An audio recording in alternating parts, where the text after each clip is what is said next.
Okay, this video is what can we learn from chimpanzee diets about our health. Theoretically, chimps are our nearest common biological ancestor, that theoretically we evolved from a common ancestor. And a couple things I want to say. Take a look at Jane Goodall, the famous chimpanzee researcher, and a chimp. Do they really look the same to you? You're going to hear nonsense about human DNA and chimp DNA being 99% similar. Jane Goodall and this chimp are not 99% similar. I once dated a girl in high school who had a twin, not identical, but just a twin. And her twin sister was also quite pretty, and I would say she's about 95% like her sister, okay? This chimp is not, all right? Every man, will tell you, we can't help it. We love women, we love looking at women, and when a woman walks in front of us, something in our brain says, would you sleep with her, yes or no? We can't help it. It just happens. Its main thing is she's skinny. Her waist is smaller than her hips or butt. We can't help it, okay? And what I'm trying to say is you look at Jane Goodall, automatically your brain just says, yes, you would. You look at that chimp, it's disgusting. It looks like a giant spider. Not in a million years. Not with, 24 beers on board. You would never want to have sex with that. And I'm just saying, as biologically, it's incredibly different from us. As a matter of fact, I just tell you a story. Many, many years ago, I was walking down the hallway with one of my buddies at the hospital, and there's this girl walking in front of us, was real pretty with that perfect shape. And I said to my friend, gosh, I would give half my salary to have her in my bed. And he said, oh, she would want a lot more than that. And I thought to myself, what an advantage women have over men, that we like them a lot more than they like us. And, look at marriage. It's a typical way a wife can easily control a husband. And a lot of times, too, you'll hear women say something like, well, I like sex just as much as a man does. With a guy I really like, after a nice dinner, we go to a movie or something. Of course, it's very enjoyable. My guy friends say things to me like, I would have sex with her on the bathroom floor while my friend was taking a dump in the same room. Okay, I mean, it's quite different how men are compared to women. It's just a fact. Anyways. All right, let's get on with this talk about chimpanzees and nutrition and health. All right, now look at these chimps. You're going to tell me they're 98% difference?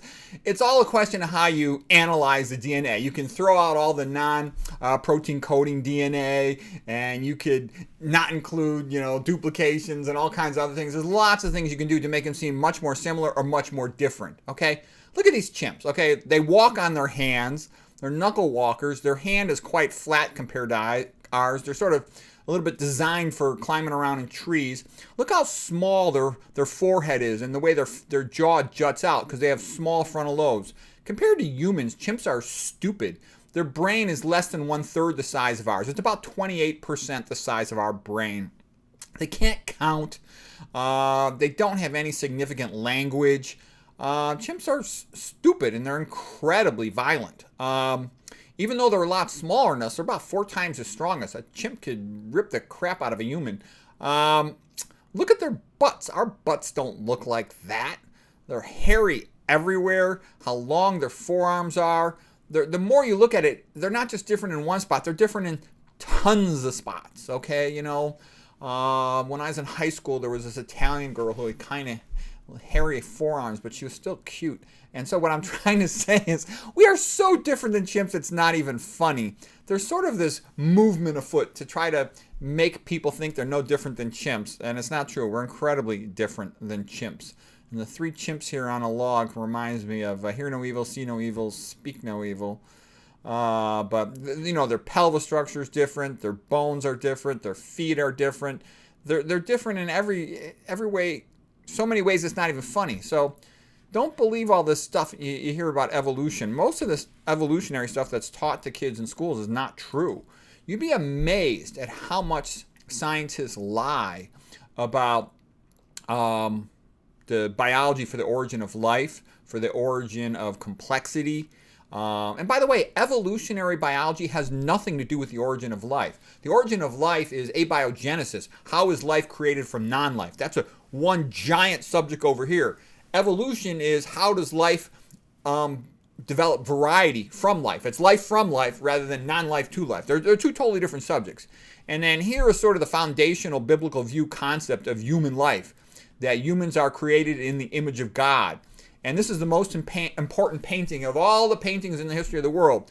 Because the human created in the image of God is entitled to natural rights, is a creature that is partly divine, and therefore should be treated with respect and kindness and entitled to freedom.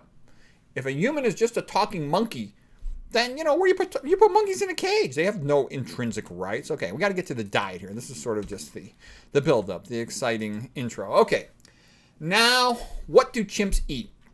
Chimps get about 95% of their calories from plants. Some sources said 97%. They get about 5% of their calories from meat. Baby chimps typically nurse for about 5 years, according to the Jane Goodall Institute. And Jane Goodall, of course, was that lady in that picture, and she's like the most famous chimpanzee researcher. So 5 years of nursing, and then they stay with their mothers for some years beyond that. My experience of looking at humans is, look at a woman's shoulder. A woman got smaller shoulders than a man. She don't got as much upper body strength. And I remember, I was a wrestler ever since I was a little kid. In 6th grade, I won like the village championship. I think I was kind of cocky when I came home and arrogant.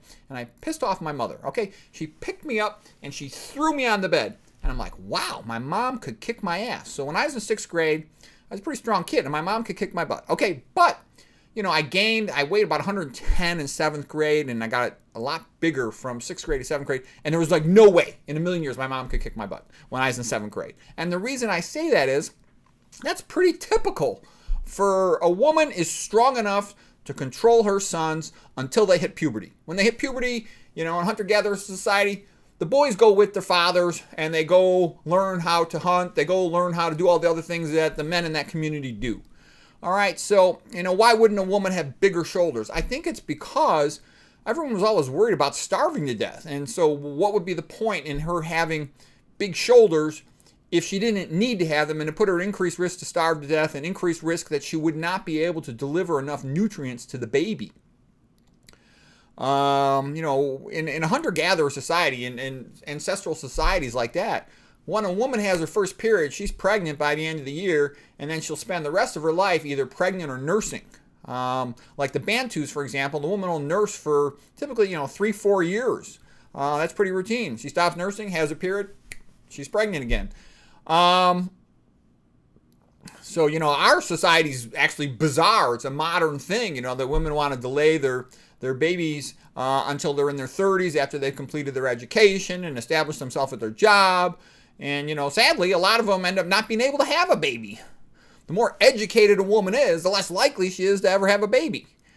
And they're going to miss that, Women love babies and kids more than men do. I don't even know if my kids are mine. Who the hell knows, okay? So there's a reason why we're so aloof. Anyways, getting back to chimps. Plant foods. The majority of calories from fruits the chimps eat, and by figs. I was kind of surprised by that. They get more than half of their calories from figs. So maybe that Fig Newton commercial wasn't so far-fetched. They eat mangoes, watermelons, whatever else is around, they're given to them. I don't know if all this stuff is native to their Africa. Chimps only live in Africa, too. They don't have the variety of abilities to go live in other places. They're not adaptable like humans. They're too stupid, okay? Fruits are their first choice of foods. They will eat some other plant foods, a lot of leaves, flowers. When they can get their hands on honey, they'll take it. They'll even eat tree bark. They'll eat seeds, palm nuts. There's other types of nuts they eat that they crack on rocks. They'll also eat ants and termites. Jane Goodall did some of the first research to film them using a stick to draw termites out of their nest and eat them like a snack. If they can get their hands on birds' eggs or lizards, they will. But then the thing that shocked everyone from Jane Goodall's little Aren't Chimps Wonderful World is when they filmed them hunting colobus monkeys. They'll eat as many colobus monkeys as they can get their hands on. They'll also gang up and kill baboons and eat the baboons. And chimpanzees will also eat other chimpanzees. They're very territorial. If a chimp from another group wanders into their area, the male chimps will just kill that chimp and they'll eat him. Okay? So chimps are very brutal. Another thing too is look at a chimp's mouth. A chimp's got these giant canines. I mean, they're big. So chimps will use them for fighting. I wonder why humans don't have big canines. I mean, it's because we're a herbivore, and also because we're more skilled with our hands. We could throw a rock and, or whatever. So we're a little bit better in that sense. Chimp body weight. The male chimp's kind of small, only weighs about 130 pounds. Female chimp, about 100 pounds.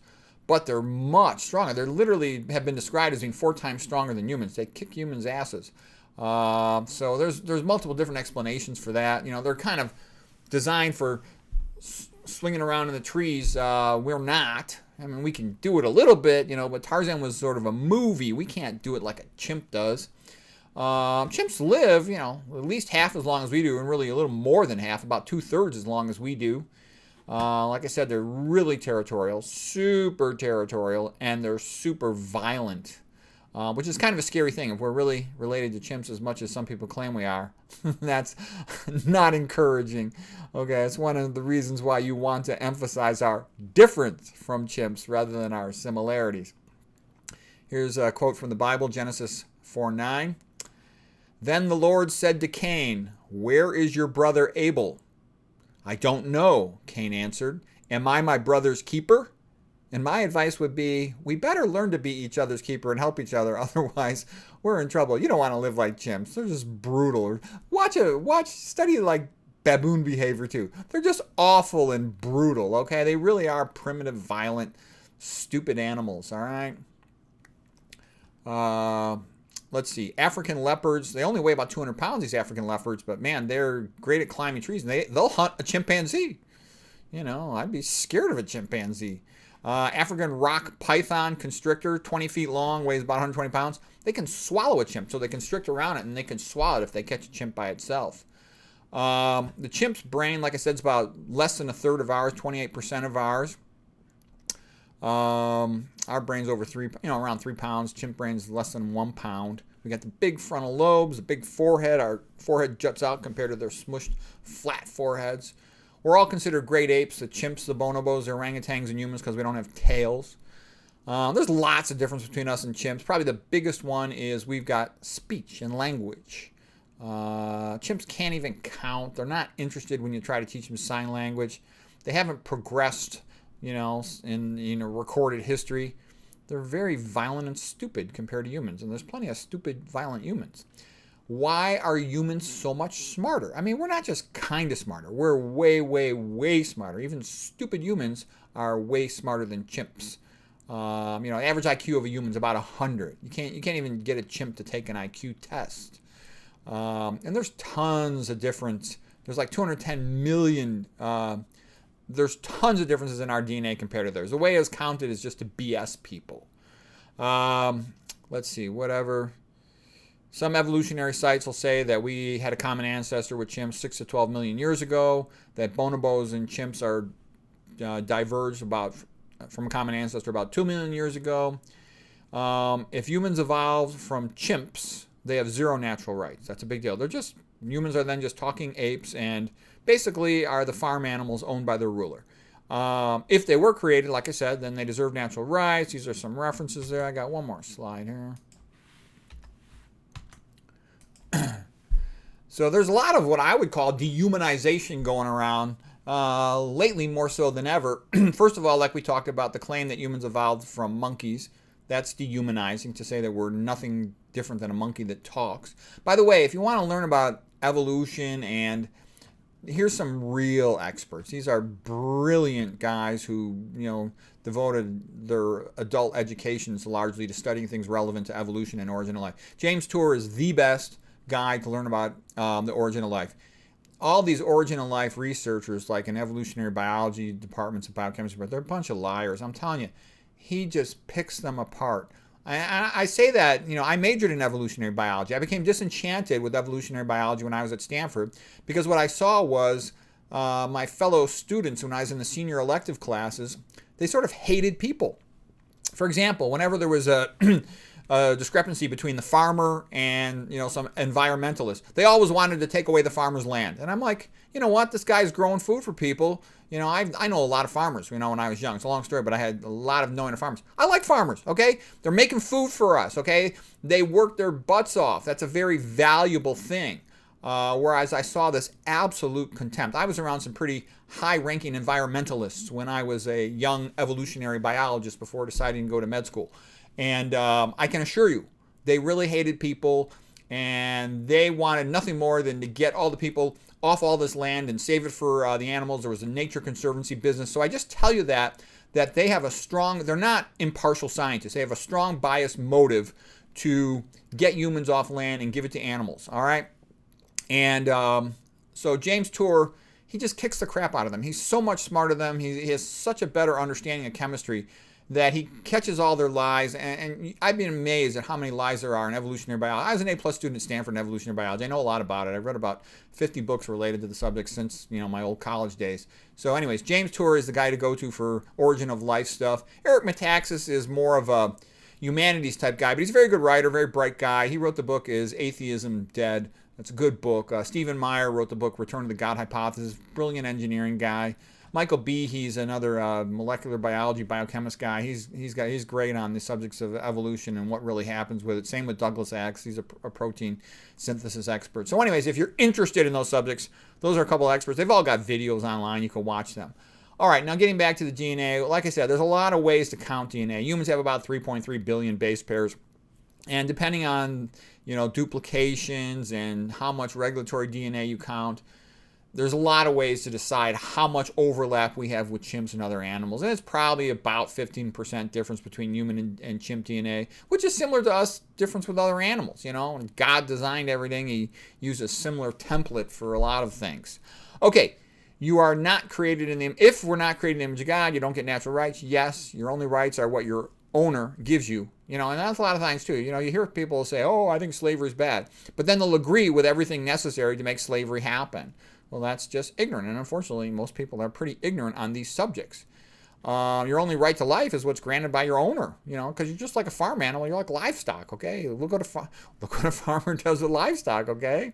You're not allowed to have a God. You're not allowed to have a religion. You got no right to free speech. Any of this stuff, okay?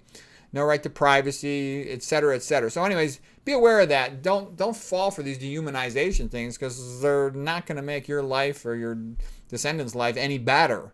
So anyways, what can be concluded from all the stuff about chimps and their diet? The bottom line is there's some similarities with chimps and us, but there's tremendous differences. And I don't think we can gain that much from studying them. Yeah, they eat about 97% plants. They love fruits. Maybe there's some wisdom there. It's a little bit interesting studying them. We could go on, but I think that's pretty much the gist of it.